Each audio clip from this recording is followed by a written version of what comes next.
We live in a world that's obsessed with comfort, validation, and light. But the truth is, the most powerful initiations don't come from the light.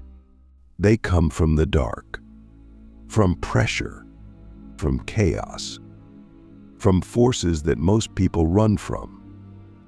You want to know who the dark chosen ones are? They're not the ones who meditate the longest or chant the loudest. They're the ones who've looked into the eyes of the demonic and didn't flinch. They're the ones who walked into the fire and remembered they were the flame. And if you're watching this, it means part of you already knows you weren't built to be safe. You were built to be sovereign. But to get there, you have to face what most never will: three ancient energies that break almost everyone who touches them, except us. The first demonic energy is despair. Not sadness, not melancholy. I'm talking about the abyss. The kind of despair that feels like spiritual suffocation, like your soul is being crushed under the weight of meaninglessness. It's not just depression, it's existential annihilation. It tells you nothing matters. You are nothing. This is all for nothing. And you know what? Most people run. They distract. They medicate. They numb. They numb. But the dark chosen ones, we sit with it and we descend. Because we understand something most never will. Inside despair is a gate, a portal, a void womb. And if you can stop resisting it, if you can let it eat you alive, something miraculous happens. The old you dies. The fake you. The performance. The people pleaser. The survivalist. And what's left is something primal. Something eternal. Despair isn't here to destroy you. It's here to strip you, to burn away the lie, so only the signal remains. I remember the moment despair first touched me. I had lost everything: status, direction, connection, even my faith. I would lay in bed for hours, staring at the ceiling, unable to move. My body was alive, but my spirit felt absent. It wasn't just pain, it was emptiness. Like I was floating in a void with no tether, no purpose. And then one night I stopped fighting it. I stopped trying to climb out. I fell in.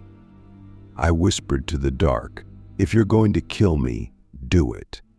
But I won't run anymore." And in that moment I felt something shift.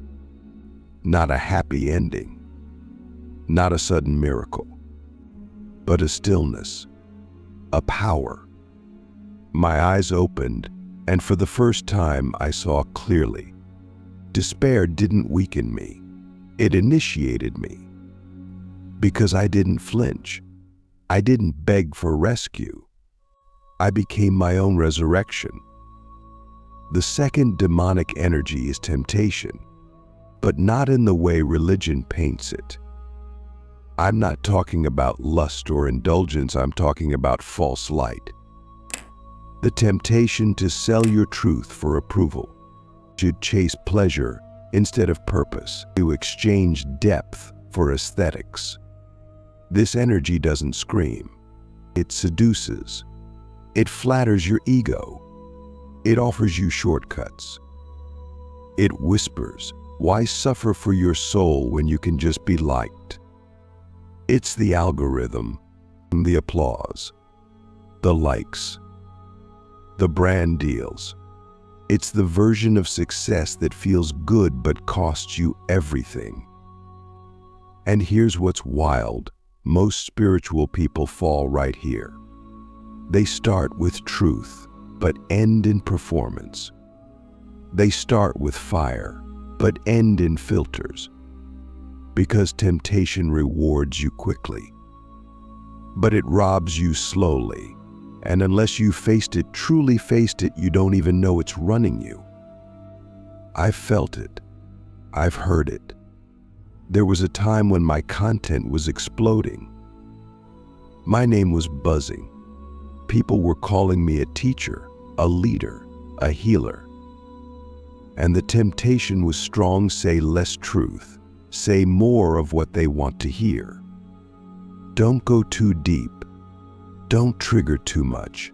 Keep it palatable. Keep it viral. And part of me wanted to comply. Because it's easy to be loved when you're safe. But something in me refused. Something ancient. Something that remembered why I came here. So I burned it down. I pulled back. I said no to the fame. No to the brand deals. No to the fake light. And I lost followers. I lost money. I lost comfort. But I kept my soul. And in that loss, I found a deeper current of power, one that doesn't need applause to be real. One that doesn't need a stage to command the room. One that doesn't need a filter to shine. And now we come to the third and most destructive of all demonic energies: shame. Not guilt, not embarrassment. I'm talking about soul-crushing shame. The kind that tells you not that you did something wrong, but that you are wrong, that your very being is filthy, unworthy, unlovable. This is the energy that breaks most people permanently. Because it doesn't just attack your mind, it attacks your essence. And it usually begins in childhood. A parent's disapproval, a teacher's criticism, a religion's judgment, a culture's conditioning. And it embeds itself so deep, you start living your entire life trying to prove you're worthy of existing.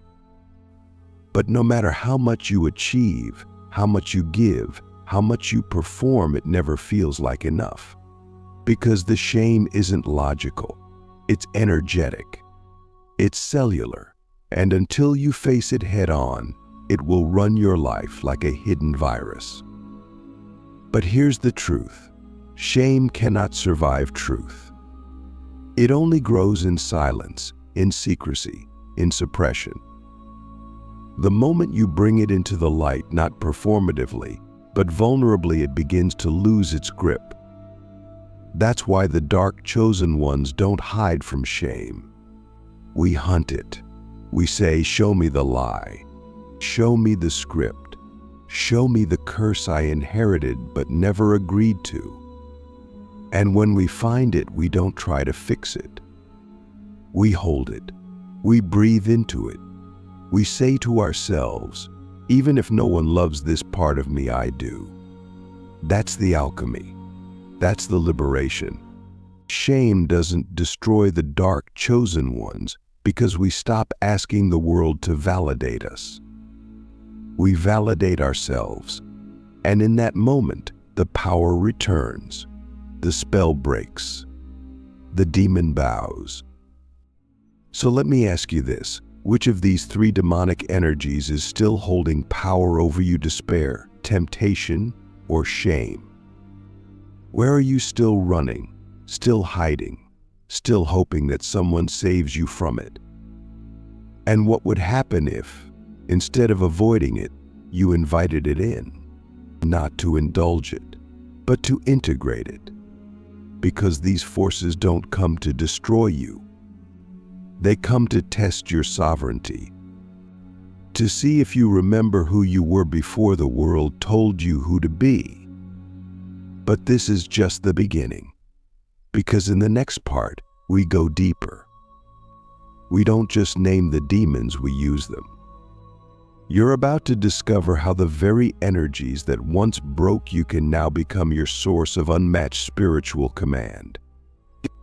You'll see how dark chosen ones don't resist the demonic, they reprogram it.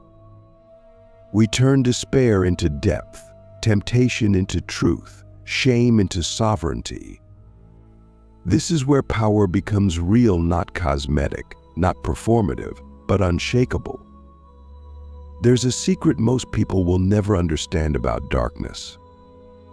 The demonic energies that haunt them, the ones they spend their lives avoiding, aren't external enemies. They're internal codes. They're not here to ruin you, they're here to rewrite you. But only if you know how to listen. Only if you know how to wield.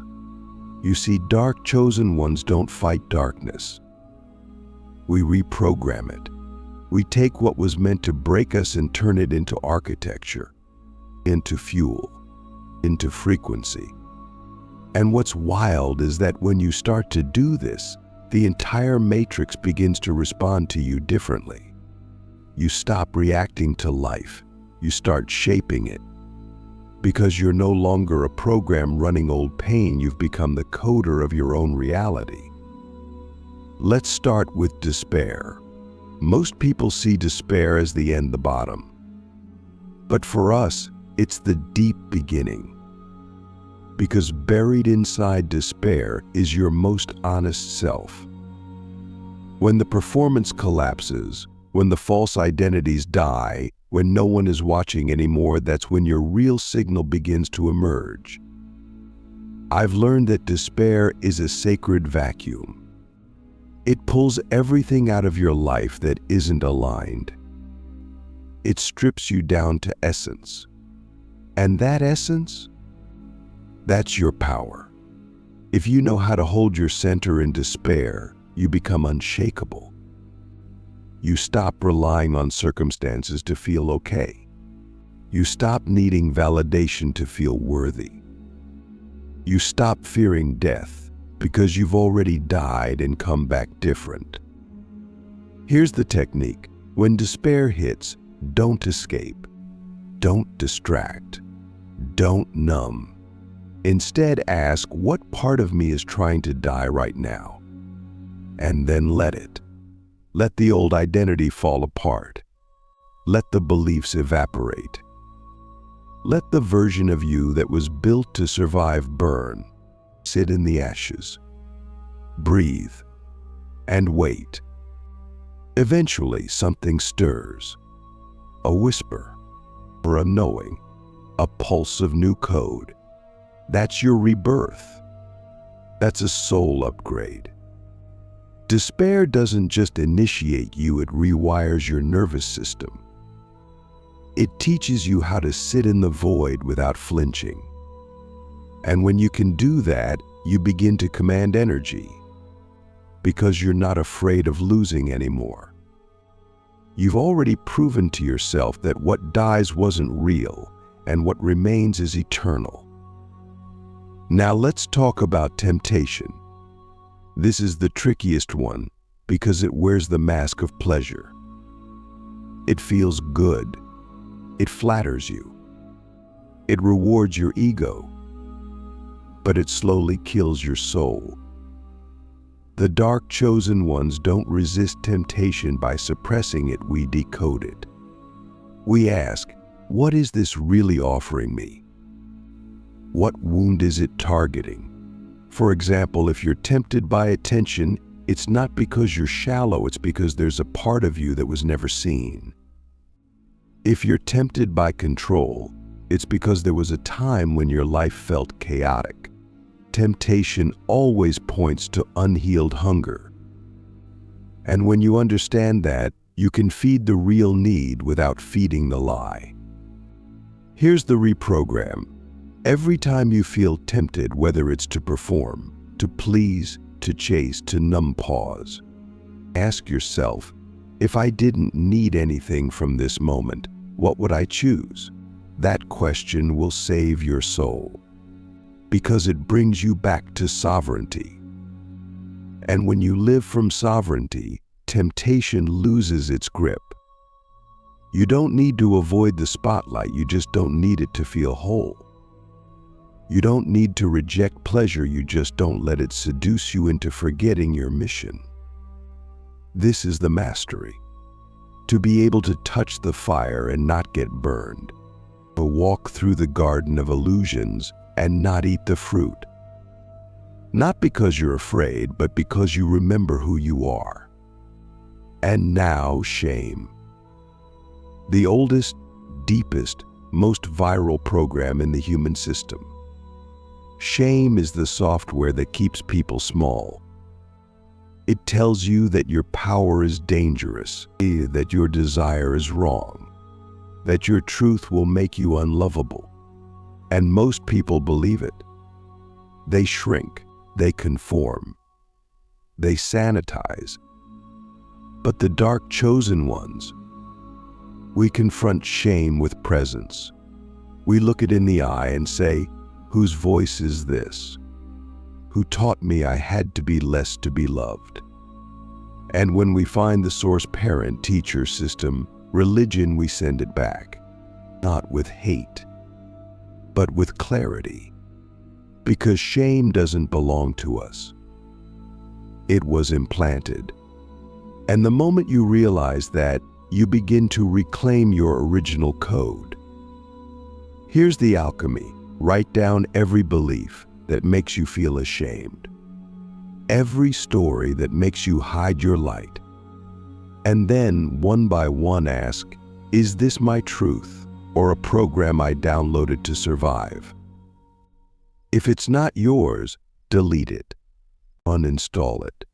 Speak it out loud. This is not my truth. I return it to sender, and I reclaim my power. Do it again and again until your system starts vibrating differently. Because when shame leaves your field, what remains is command. You start walking into rooms differently. You speak differently. You create differently. People feel it. They may not know what's changed, but they know they're in the presence of someone who cannot be manipulated anymore. And here's the final twist. Once you've reprogrammed these demonic energies, you become something rare. Something the world has no defense against. Because you're not just spiritual, you're sovereign. You're not just healed, you're whole. You're not just light, you're a storm of truth. And that's why the dark chosen ones are so dangerous to the system. Because we can't be controlled. We're not motivated by approval. We're not triggered by loss. We're not seduced by false light. We know who we are. And we've made peace with every part of us the world told us to hide. So let me ask you the real question now. What part of your pain have you still been trying to escape instead of reprogram? What if your despair is sacred data? What if your temptation is a compass? What if your shame is your soul's encrypted instruction? And what if the freedom you've been chasing doesn't come from deleting these energies, but from upgrading them? Because here's the truth. The moment you stop trying to be good, you become God mode enabled. You move through life not as a seeker, but as a signal. Not as a victim, but as a vortex. And this is just the beginning. Because in the final part, we go even higher. We reveal how to use these energies not just to reprogram yourself, but to reshape the reality around you. You're going to learn how to build timelines, bend the field, collapse the matrix not through force, but through frequency. This is where power stops being personal and starts becoming planetary. When you faced the abyss and didn't run, when you've looked temptation in the eye and chose truth, and when you've dissolved shame and reclaimed your essence, something cosmic happens. You no longer walk through life like a character in someone else's script. You become the author. You realize that reality isn't solid, it's responsive.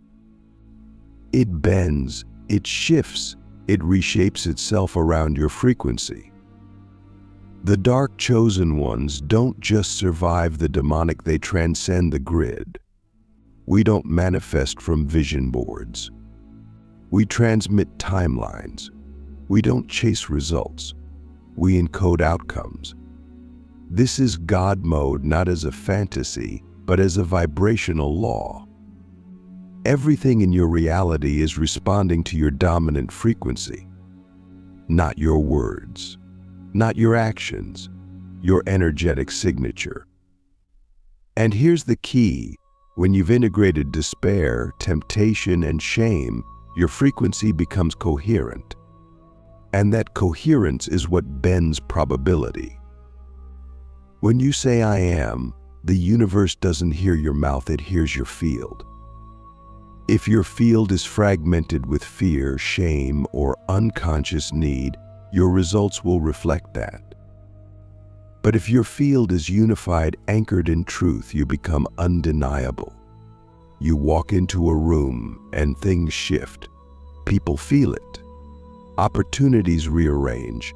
Time bends. Not because you're special, but because you're sourced.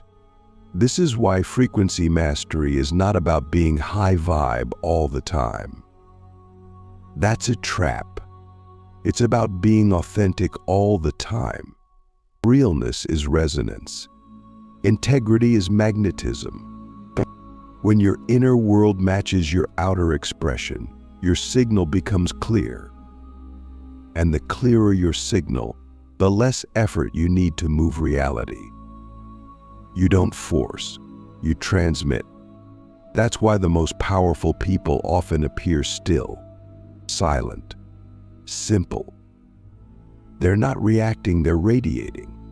Their presence does the work. Their field does the speaking. Their beingness does the bending. So ask yourself, what frequency are you broadcasting when no one's watching? Is it sovereignty or survival? Is it truth or performance?